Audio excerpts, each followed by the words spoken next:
Tai visiems labas. Noriu jums parodyti ridiką, ar ne? Bet aš ilgą laiką vartojau ridiką, tik tai va šitą va, patį šaknį, ar ne, raudoną.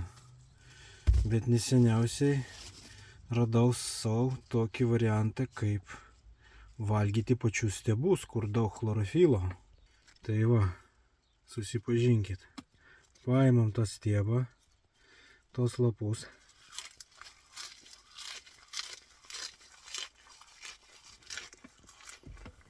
Ir ramiausiai savo suvalgai. Ir skanu, ir naudinga. Tai va dabar paimam ir valgom visą ridiką. Ir aš manau, naudos iš to stiebo ir lapų gali būti netgi daugiau vitaminų negu pačiam ridikė. Tai va, naudokitės. Labai skanu, sultinga. Aišku, jisai turi būti, toksai žalias, gražus lapas. Nepavargę, žinote, būna parduoda parduotuvėje. Tai jau tokie pavargusius.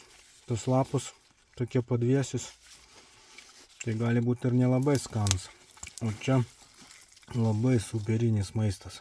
Tai visiems skanaus, visiems gero savaitgalio.